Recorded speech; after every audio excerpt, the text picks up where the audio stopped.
안녕하세요. 무진입니다.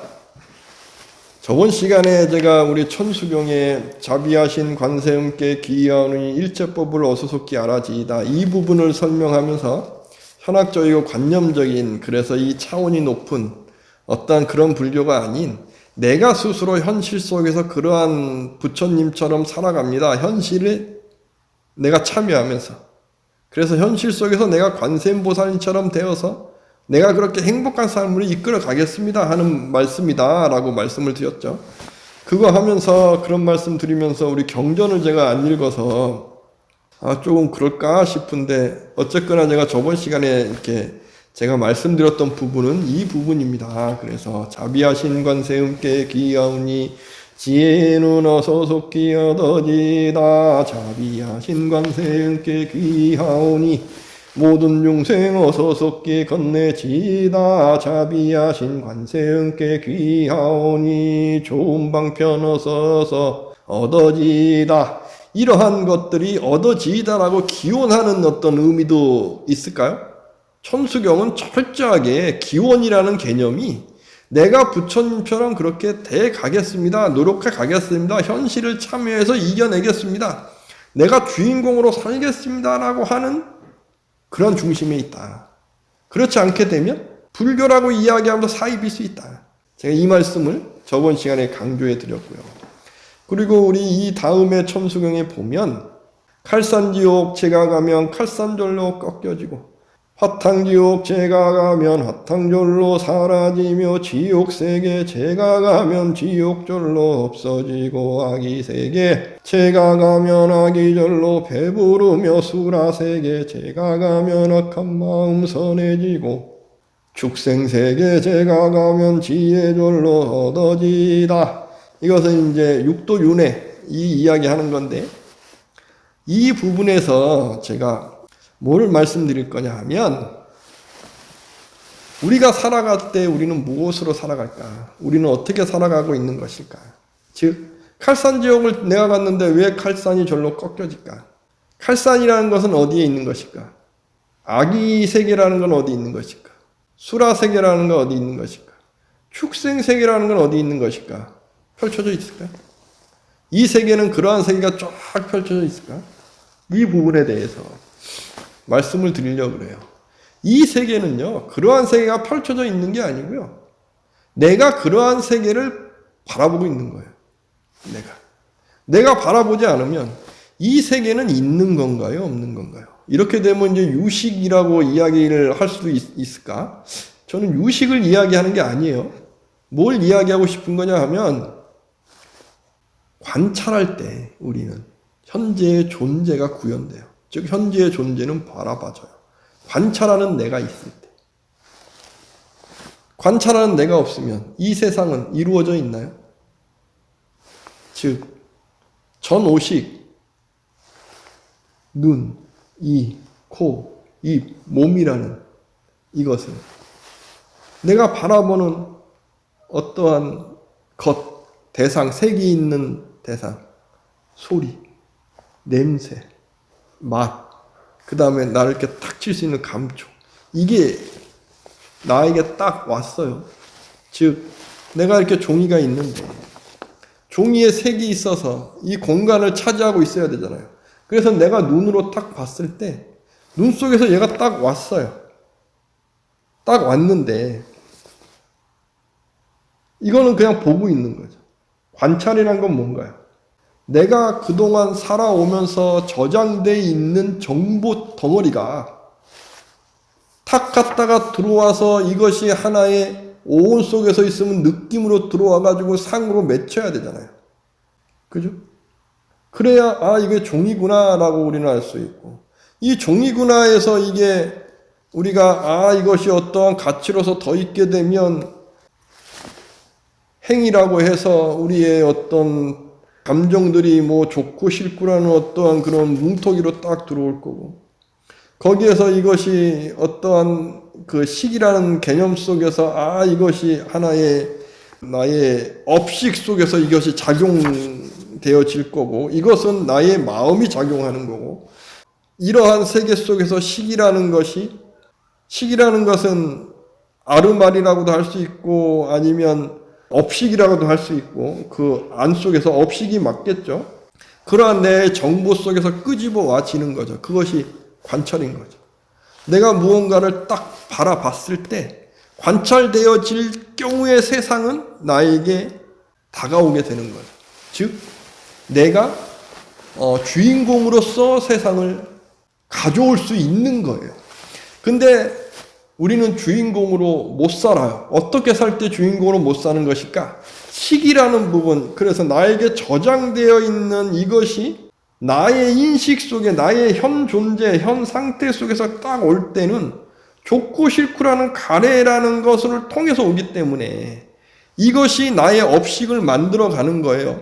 누군가에게 좋게 하고 누군가에게 안 좋게 하고 왜? 나의 감정이 확 치고 올라오는 것이 이것과 연계돼서 상대와의 어떠한 기억 속에서 좋고 싫은 게 작용되니까 내가 그 업식 속에 좋으면 이 사람은 좋은 거고 이 업식에서 싫으면 이 사람은 싫은 거고 전생에 빚이 있으면 받으려고 하는 거고 괴롭히고 전생에 빚이 뭐가 있으면 내가 이 사람의 괴롭힘을 당하는 것이고 이러한 세계 속에서 내가 만들어가고 있는 거죠.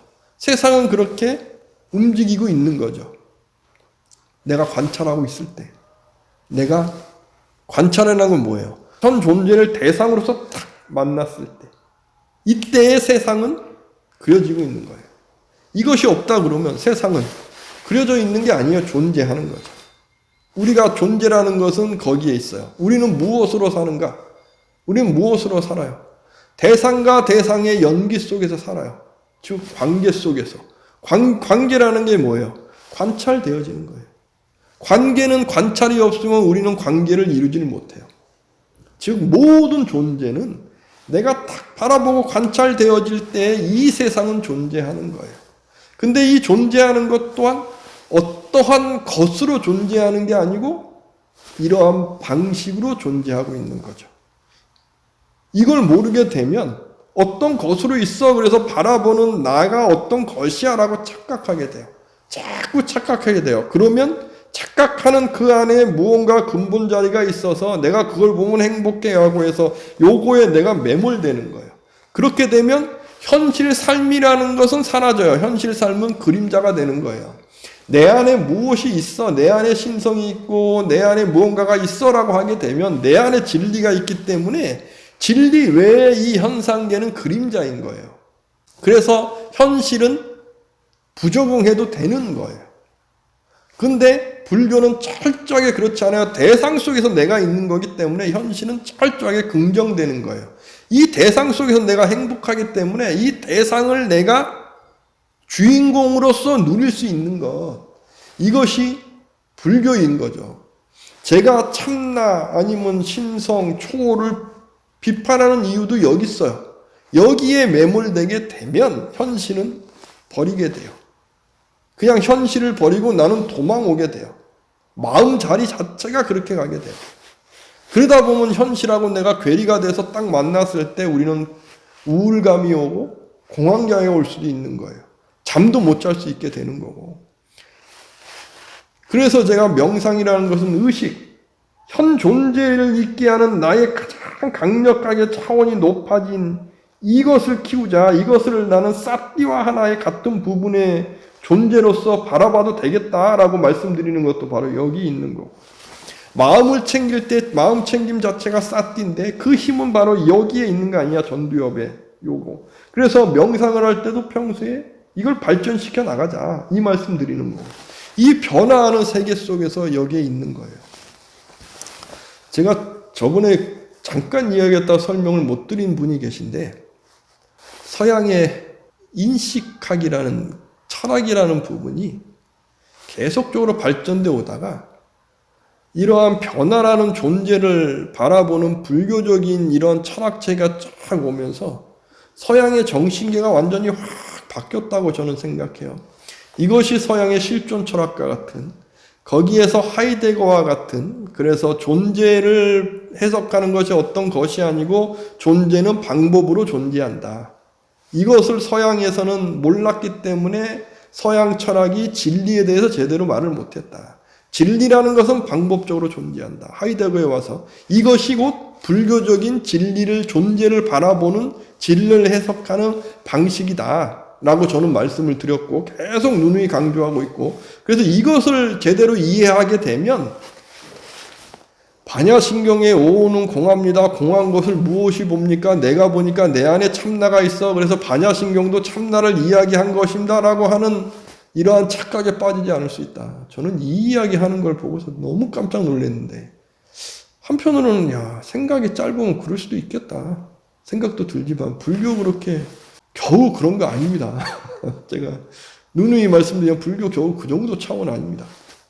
어쨌거나 그렇게 방법적으로 있다 세상은. 여기까지 이제 서양의 철학계에도 이야기하는데, 그러다가 이 방법적으로 있는 것을 하나의 언어 체계 속에서 이러한 현상계를 다 규정 지을 수 있는 수는 없을까? 즉 언어 철학이라는 부분이 서양에서는 굉장히 발전되어 오는데, 왜?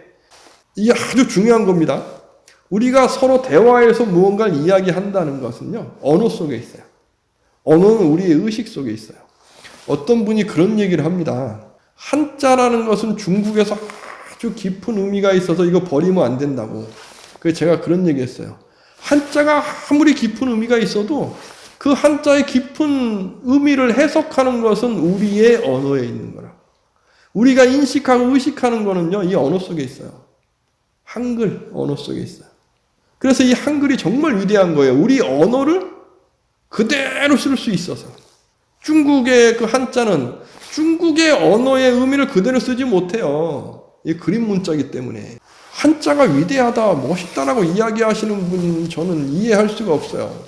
한자라는 것은요, 저기 이집트의 상형 문자처럼 가장 오래된 그림 문자예요. 거기에 어떻게 정밀한 우리의 인식 체계가 한자를 통해서 포함될 수 있겠어요? 그래서 중국도 근대화될 때 중국인 스스로가 한자를 버려야 되라고 했다니까요. 지금 중국이 간자화된 이유도 거기 있어요. 본인들도 알았던 거예요. 서양과의 대립, 다툼 속에서 서양 문명을 이겨낸다는 것은 한자를 통해서는 불가능해 라는 걸 중국인들도 알았던 거예요. 논리와 합리가 없죠. 그래서 지금도 중국의 공산화 국가인데 논리와 합리가 없죠. 보편적인 게 없잖아요. 공산주의 국가. 이념적인 것을 강조하는 거고. 이념이라는 거는 어떤 중간 없이 거기에 그냥 맞춰, 사람의 삶은 그냥 맞춰 하는 거고, 이념의 궁극에는 신이 있는 것이고, 이거는 인문학에서 상식적으로 이야기되고 있는 것이고요. 어쨌거나 그러한 언어 체계 속에서 우리의 인식이라는, 의식이라는 게 있는 거예요. 근데 이러한 것을, 언어를 갖고 와가지고 하나의 우리의 인식 체계를 하나로 쫙 끝냈다. 그래서 철학을 끝냈다 하는 사람이 비트겐슈타인이에요. 저도 이분 책을 몇 번을 읽고 봤는데, 이게 제가 그러한 그 사람의 그러니까 그 의무를 몰라서 이게 잘 모르는 건지는 모르겠으나 읽어봤더니 그냥 제가 이해할 수 있는 범위는 이것뿐인 거예요. 이 세상의 모든 것을 언어를 그림처럼 해갖고, 언어를 갖고 모든 체계를 다 그림 그리듯이 다 그릴 수 있다. 언어를 갖고. 그렇게 그려놓으면 이 세상의 모든 것을 다 언어를 통해서 쫙 종합해 놓으니까 철학이 끝난 거죠. 더 이상 존재에 대해서 이야기할 수 있나요? 존재가 어떤 것이건 방법이건 존재는 언어 속에서 규정되는 거잖아요. 이걸 부정할 수 있나요? 20대에 이런 이야기를 한 거예요. 비트겐슈타인은. 그러면서 철학을 끝냈다라고 한 거죠. 근데 유명한 이야기가 있어요. 이분이 40대인가 50대 국어 문학가였겠죠. 만나서 이야기하는 거죠. 우리가 살아갈 때 정말 중요하게 여기는 게 뭐냐. 부모와 자식 간의 사랑, 부부 간의 사랑, 남녀 간의 연인 간의 사랑. 이것은 언어로서 어떻게 규정할 것이냐. 규정할 수 있나요?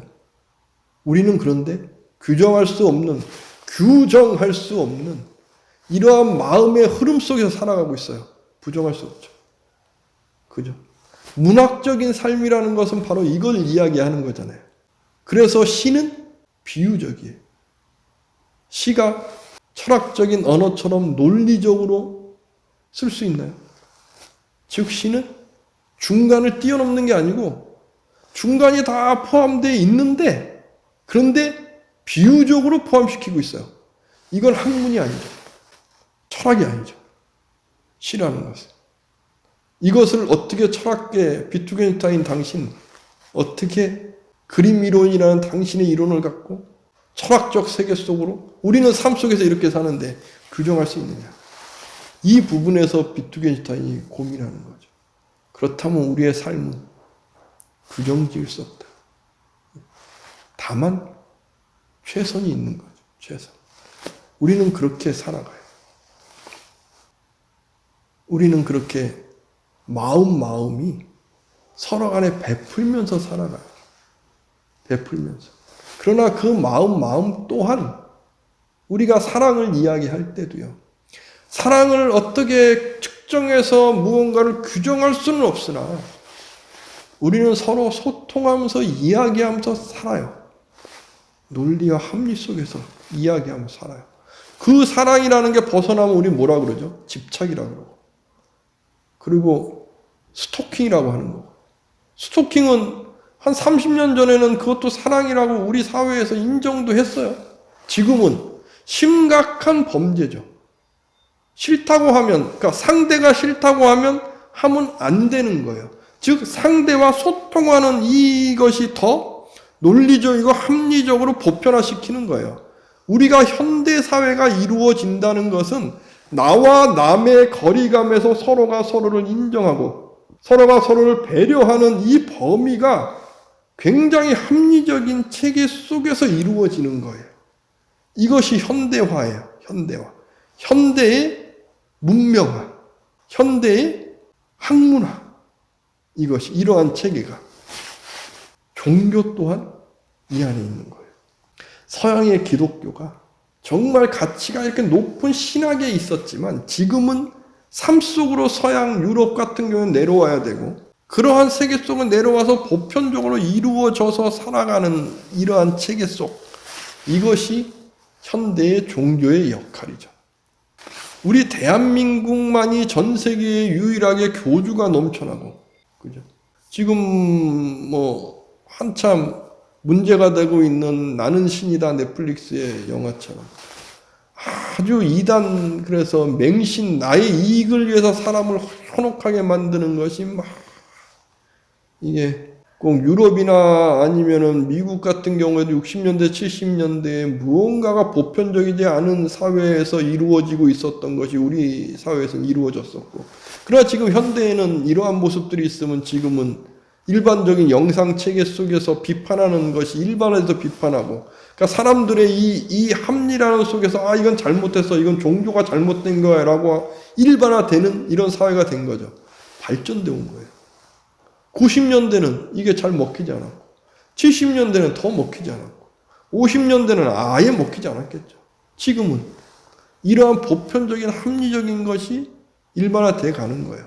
즉 40대 이하서부터는 제가 저번에도 말씀드렸듯이 논리와 합리와 보편성이라는 이 체계가 우리가 살아가는데 정말 중요한 거야 라는 것이 인식이 딱 잡혀 있는 교육체계가 서양식의 이 합리적 교육체계가 일반화되어 있는 그래서 한글 교육이 일반화되어 있는 이러한 사회 속에 우리가 있는 거죠. 여기에 대한민국의 불교도 이 안에 있는 거예요. 이 안에. 그러면서 우리가 살아갈 때 우리는 이 순간을 살아간다. 그래서 우리 불교에서 현존재, 현재를 살아가자 이야기하잖아요. 그죠? 우리는 현재를 살아갈 수 있나요? 현재라는 게 무엇일까요? 현재라는 게 무엇일까요? 과거가 있고 미래가 있어요. 미래는 시간이 계속 다가오고 있고 과거는 계속 지나가고 있어요. 거기에 나는 현 존재로 있다. 근데 우리 과학이라는 것은 제가 과학을 이렇게 이야기하는 이유는 우리 불교는요. 과학을 토대로 우리 불교를 이야기할 수 있어요. 왜? 불교는 철저하게 현실을 학문적으로 해석하는 방편설의 학문이기 때문에 그래요. 그리고 철학이기 때문에 그리고 종교이기 때문에 그래요. 과학을 그대로 받아들일 수 있어요. 지금 우리 과학계에서 시간이라는 것은 흘러가는 것인가? 우리는 시간이 흐른다 그러잖아요. 늙어가니까. 시간은 흘러요. 저기 미래에서부터 과거로 쫙 흘러요. 그래서 지금 현 존재만 있어요. 미래와 과거, 미래는 오는 것이고 과거는 흘러가는 것이고. 그런데요, 현대의 과학에서는 그렇게 이야기하지 않아요. 우리의 차원은요, 미래와 과거가 같이 있어요. 이 이야기는 관심 있는 분들은 이미 과학계에서 이야기 다 들으셨던 거예요. 무슨 얘기냐면요, 제가 태양을 바라보는 것은 지금 이 순간 바라보잖아요. 그죠? 근데 태양은 지금 이 순간의 태양인가요? 과거의 태양이에요. 있던 것이 광자의 입자로 쫙 와서 내 눈에 비춰진 거예요. 즉 우리는 아무리 바라봐도 지금 이 순간의 태양을 보질 못해요. 즉 우리가 바라보는 모든 것은 다 지금 이 순간의 것이 없어요. 이 순간의 것이 아니에요. 그렇다 그러면 누군가 비행기를 타고 저 위로 가고 있어요. 그 사람이 지금 이 순간 같이 태양을 봤다. 그죠? 그러면 이 사람은 나보다 더 미래의 태양을 본 거예요. 그렇지 않을까요? 더 미래의 태양을 봤어요. 누가 비행기를 타고 쫙 뒤에서 태양을 봤다. 똑같이 봤는데 이 사람은 더 과거의 태양을 본 거예요. 우리가 아인슈타인에 의해서 이 시간은 흘러간다는 것이 완전히 깨진 거예요. 시간은 흘러가지 않아요. 복합적으로 있어요. 그렇기 때문에 무언가가 빨리 확 가고 있으면 빛이라는 것이 같이 움직이는 게 아니고 이건 이렇게 늦게 가게 돼 있어요. 즉 시간이 천천히 흘러요. 그래서 빨리 가면 얘는 늙는 것이 나랑 다른 거죠. 즉 똑같은 공간에 있어도 빨리 막 돌고 있으면 얘는 안 늙어요. 우리의 우주는 이미 이렇게 과거와 미래가 복합적으로 안에 있어요. 그래서 시간은요, 흘러가지 않아요. 우리는 변화하고 있을 뿐이지. 그럼 변화하는 것이 시간과 함께 하느냐? 그건 모르겠어요. 시간을 어떻게 놔야 될지. 그런데 변화도요, 다 달라요. 다 달라요. 50살이 넘은 저도 남들보다 제 머리카락은요, 80살이에요. 저는 흰머리가 많아.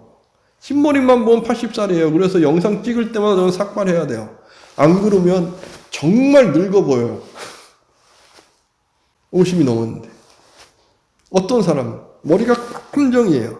근데 머리만 보면 굉장히 젊어 보여요. 늙는다는 것도 달라요.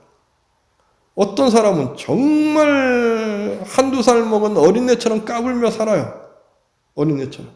안 늙었다고. 얘는 좀 나이값 좀 하지. 나이값 못하는 거죠. 그럼 늙지 않은 거죠. 우리는 그렇게 살아요. 늙고 안 늙고가 어디에 있느냐? 어디에 있느냐? 지금 현재 관찰하는 나에게 있는 거죠. 관찰하는 나에게 있어요. 내가 늙지 않고 있다라고 생각하면 저는 늙지 않은 거예요. 제가 50 넘었지만 나의 마음은 30대야. 나는 30대처럼 정말 활기차고 나의 행복을 추구하면서 이렇게 살아가고 있어. 그럼 저는 30대죠. 제가 왜 50대예요? 국가에서 이야기하는 주민등록증상에는 그럴 수 있으나 나는 뭐 그거 잊어버리고 살 거야. 그러면 저는 30대죠. 그렇게 마음을 쓰고 살면 얼굴도 그러하지 않을까요? 우리가 흔히 이야기하잖아요. 50대 넘어가고 40대 넘어가면 그 얼굴의 책임은 본인에게 있다고. 아무리 20대 이뻤던 사람도요, 마음이 그러하지 못하면 50, 60 넘어가면 추해져요. 우리는 그거 알아요. 아무리 잘생겼던 사람도 이 사람이 성숙된 사람이 아니면 50, 60 들어가면 여유롭지 않고 보기 좀 흉해요. 우리는 무수히 많이 봐요. 그런데 정말 이 사람이 성숙되고 젊고 행복하게 살고 있으면 나이 들면 들수록 이분하고 같이 가까이 하고 싶은 그러한 얼굴인 거죠. 즉 존재라는 것은 내 스스로가 지금 이 순간에 바라보는 그 존재로서 우리는 지금 이 순간을 차지하고 있는 거죠. 우리는 관찰하고 있을 때 우리의 3차원이라는 시공간 속에서 있는 거예요. 우리는 여기 있어요. 이것은 이미 과학적으로 증명됐죠. 양자역학이라는 것을 통해서. 이미 양자역학은 일반화되어 있어서 양자역학에 대해서는 저보고 다 이해하고 이야기하는 거냐. 이해 못하고 이야기해요. 다만 일반화된 것을 이야기하는 거예요. 그 부분은 받아들이니까 현재의 상태에서 그걸 확인되어지는 거예요. 양자역학을 어떻게 이해해요? 그 양자역학을 연구하는 분들도 이해할 수 없다고 하니까 너무 다행인 거죠. 근데 양자역학의 핵심적인 내용이 뭐예요? 확정할 수 없다. 관찰할 때 전자는 확인되어지지만 관찰하고 있지 않을 때 전자는 물질이 아니다. 파동이다. 중첩되고 있다. 파동이니까 팍팍팍 파동이 되니까 파동은 중첩하잖아요. 이렇게. 그것은 이미 증명이 된 거고. 지금 미시 세계는 이미 그렇게 관찰할 때 하나의 존재로서 규정되는 거고, 관찰하고 있지 않을 때에는 존재하고 있는데 규정되지 않고 있는 거. 우리 불교에서 이야기하는 내용이에요. 이것이 공이에요, 공. 공을 무슨 아주 공을 이해하면 깨닫는다고 이야기하시는 분도 계셔요. 그러면 저는 이미 깨달은 거예요. 공이라는 게 이런 거예요. 관찰할 때 규정된 거고, 관찰하지 않을 때에는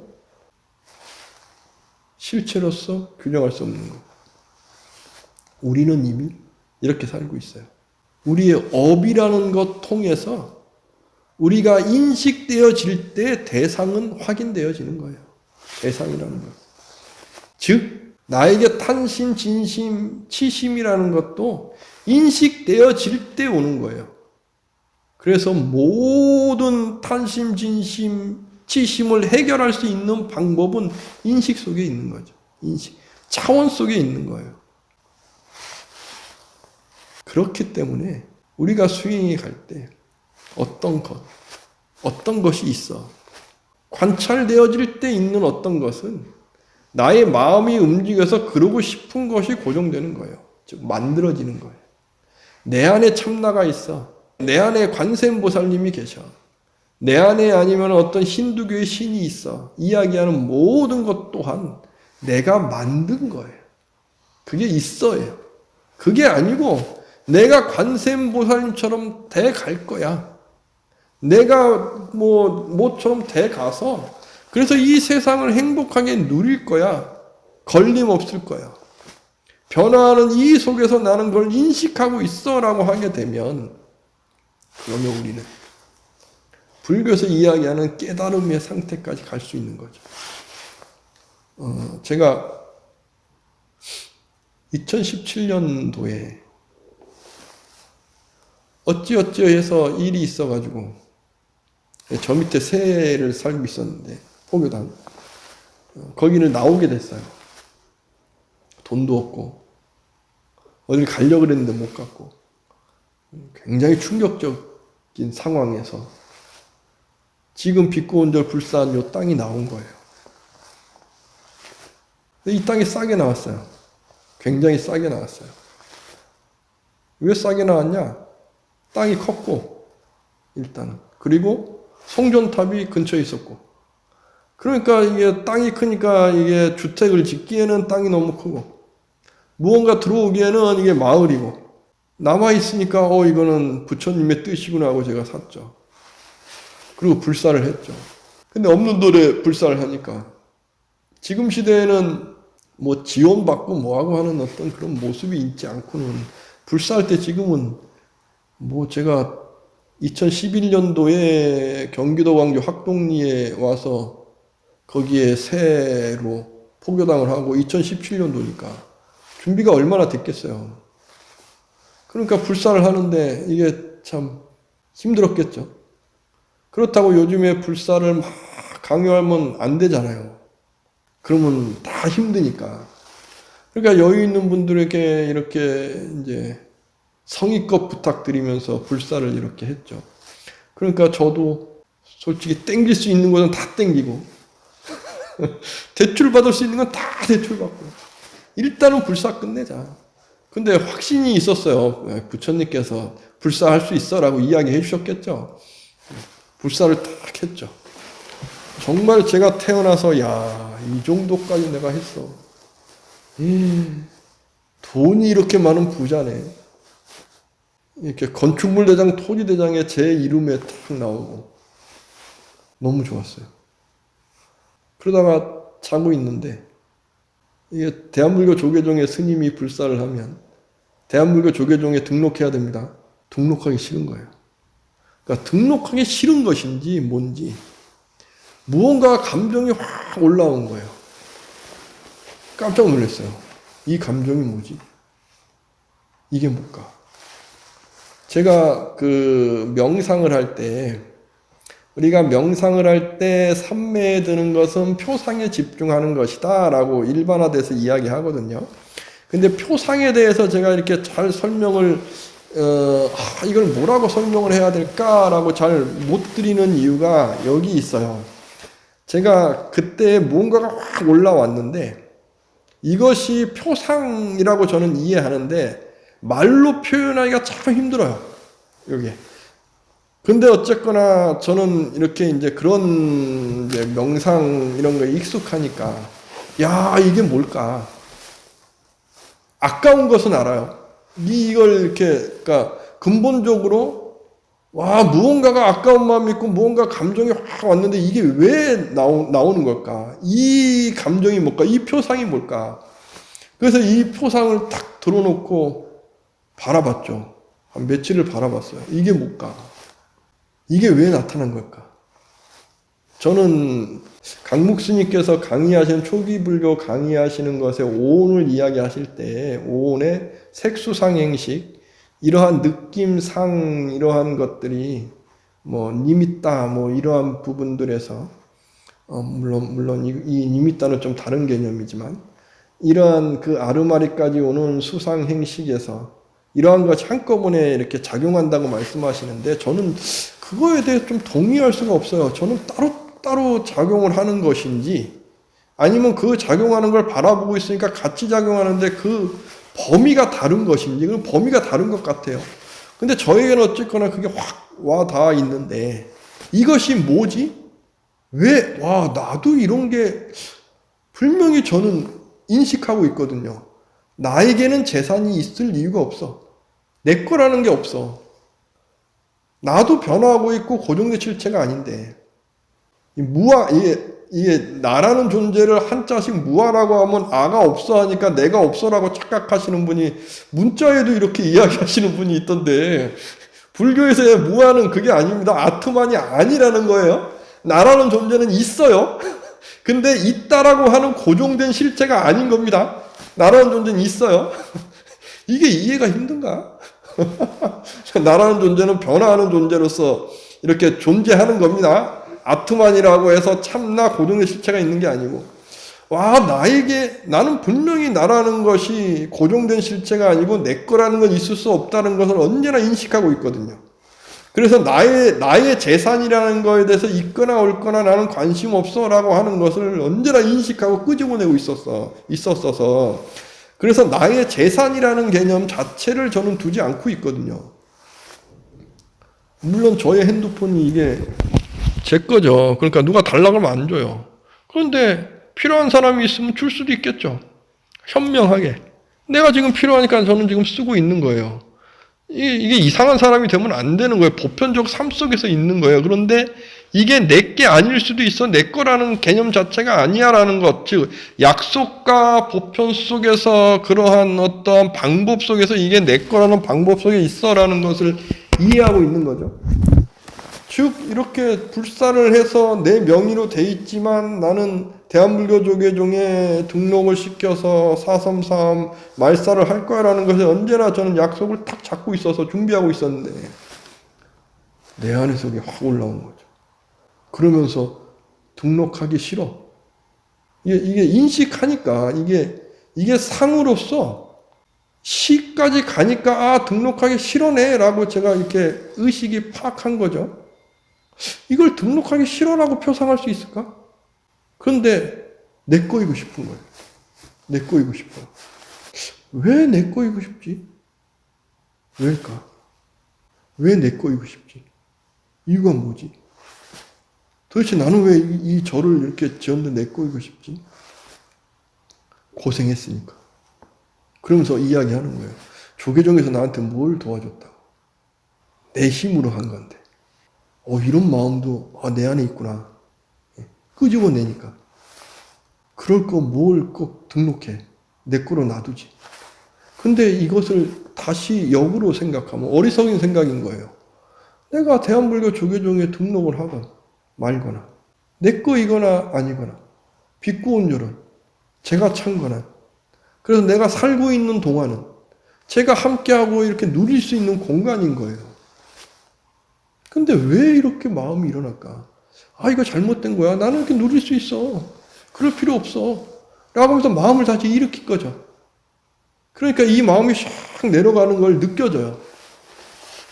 그래서 그 다음날 바로 준비해서 화엄사에 등록했죠.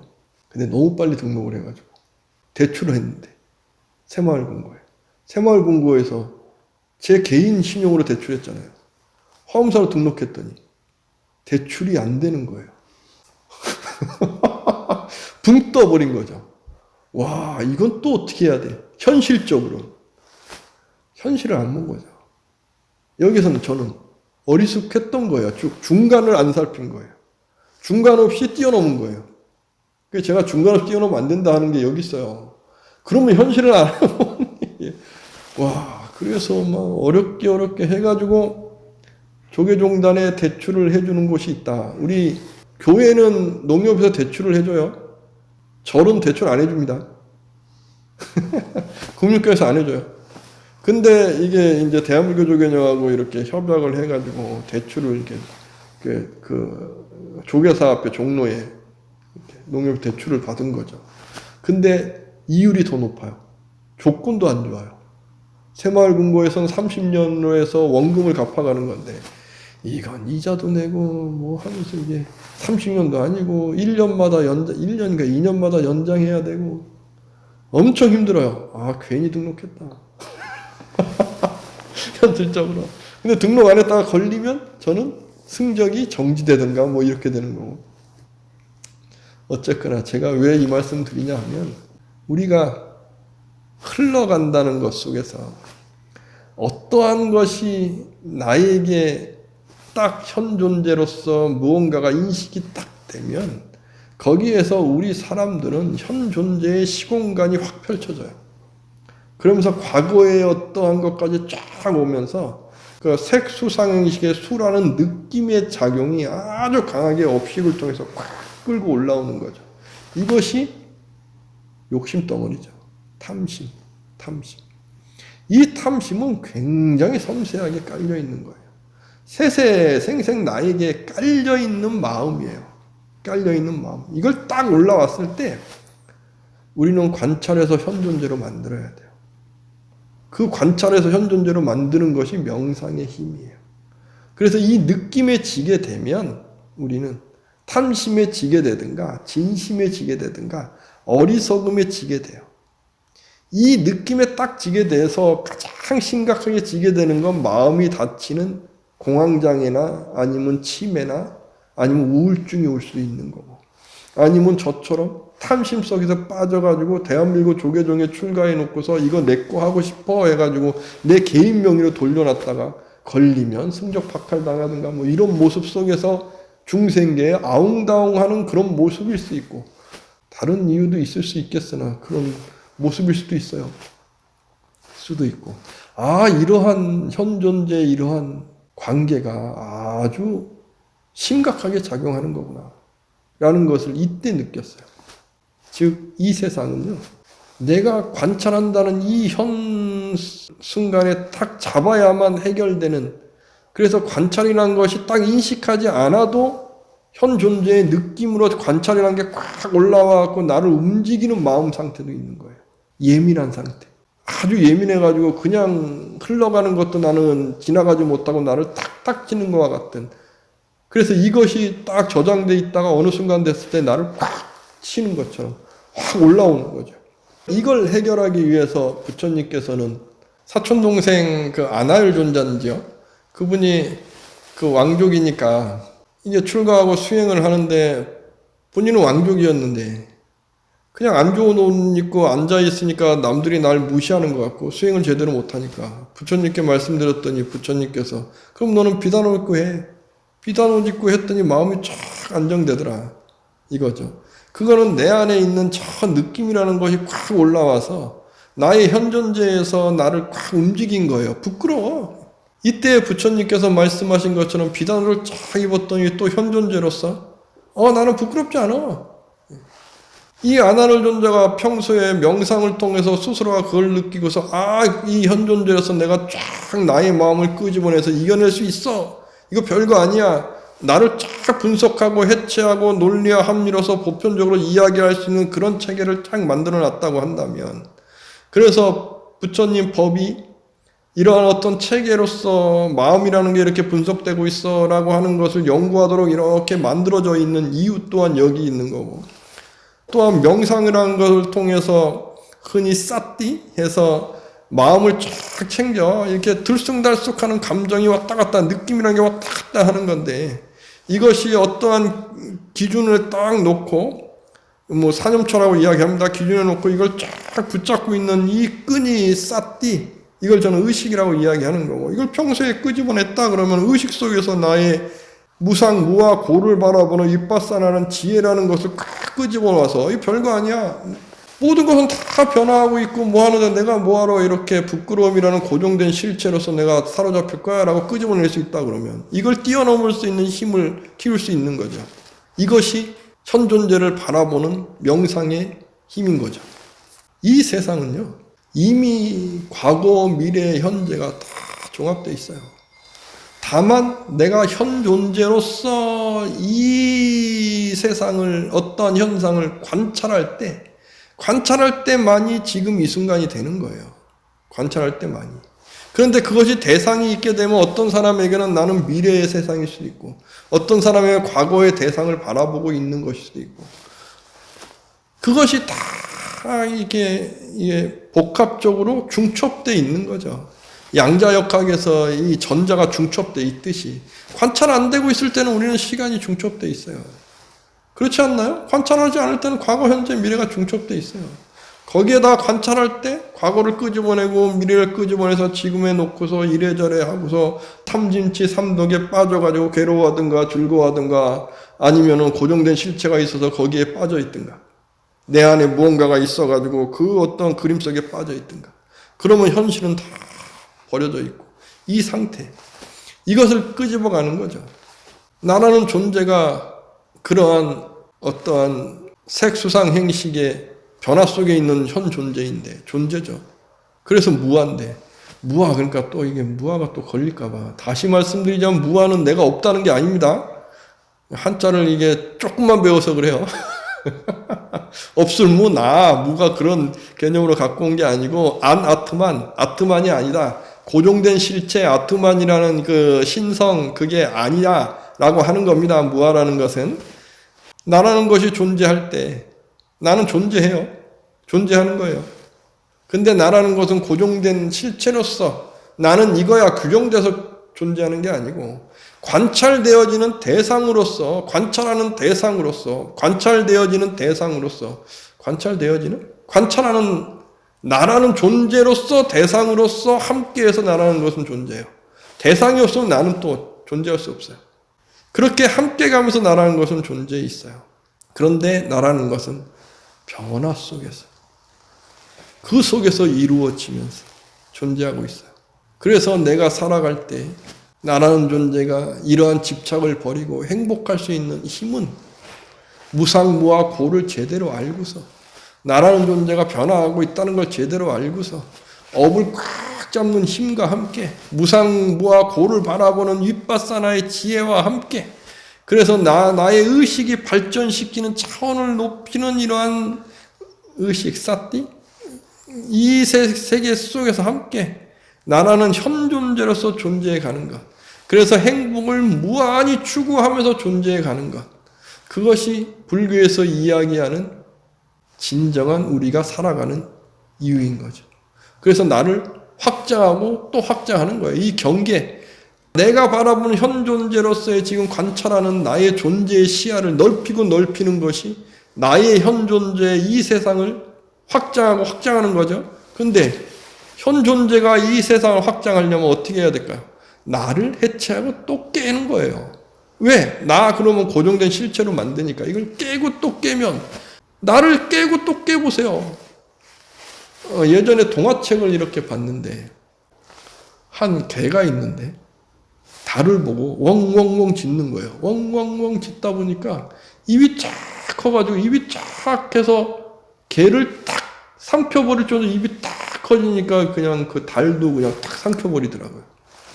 그것처럼 나의 현 존재가 깨지고 깨지니까 이 우주가 하나로 쫙 가는 거예요. 그러면 시공간을 초월하겠죠.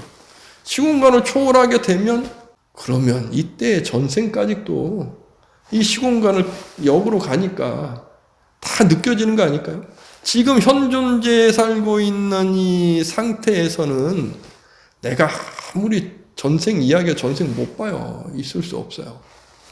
이 차원을 깼을 때, 이러한 존재가 됐을 때에는 내 업 속에서 과거를 보는 게 아니고 시공간이라는 이 차원을 제대로 해석을 하니까 이게 과거, 현재, 미래가 한꺼번에 쫙 펼쳐지니까 그러니까 저의 과거를 한 생도 볼 수 있고 더 깨달으면 인식의 차원이 더 높으면 더 넓어의 과거도 가게 되고 볼 수 있게 되는 거겠죠. 고정된 실체가 아니라는 것을 철저하게 인식할 수 있을 때 이 우주는 이미 이 차원이 고정되어 있지 않아요. 우리가 3차원에서 바라보니까 3차원에서 바라보는 현 존재가 관찰하는 이 세상이 그렇게 펼쳐져 있는 것일 뿐이지. 그런데 이 3차원의 세계도 바라볼 때 과거와 미래가 함께 존재하고 있는 거예요. 그러면 4차원일 땐 이 우주는 11차원까지 있다고 하는데 그러면 이 차원을 딱 깼을 땐 그래서 탐진치 삼독이라는 지금 3차원을 이끌고 있는 이 기운을 딱 깨는 열반에 들어섰을 땐 저는 그렇게 생각하는 거죠. 차원을 초월한 거니까. 그러면 부처님 말씀처럼 태어나고 죽는 것도 없죠.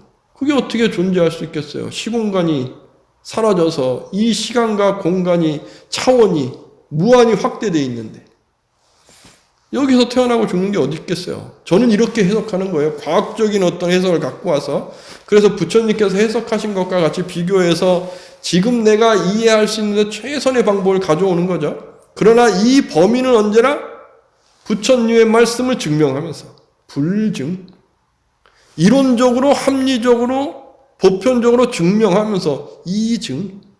그래서 이것을 같이 놓고 불교는 수행해 가고 공부해 가는 거죠. 우리는 무엇으로 사는가? 나는 무엇으로 사는가?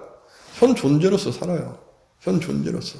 그런데 이 현 존재는 미래와 과거가 같이 돌고 돌아요. 그래서 나는 업이 작용하면서 살고 있는 거예요. 과거의 업이 지금의 미래를 이끌어 가듯이. 그렇기 때문에 이 업을 내가 명상의 힘으로, 사마타의 힘으로, 이빠사나의 힘으로 끌고 갈 수 있는 거예요. 현 존재로서 내가 관찰하게 됩니다. 그것이 불교에서 이야기하는 행복으로 향해 가는 길이고 존재의 진리를 밝혀가는 길인 거죠. 불교에서 이야기하는 우리는 무엇으로 사는가? 관찰하는 현 존재로 삽니다. 이 관찰은 어디에 있는가? 부처님이 말씀하신 법의 체계 안에 있습니다. 그래서 정말 다시 한번 말씀드리지만 부처님 문구를 무슨 얽매이지 마라. 웃긴 이야기입니다. 내 안에 참나가 있다. 근본 자리가 있다. 그걸 바라보면 깨달아갖고 행복해진다. 웃긴 이야기입니다.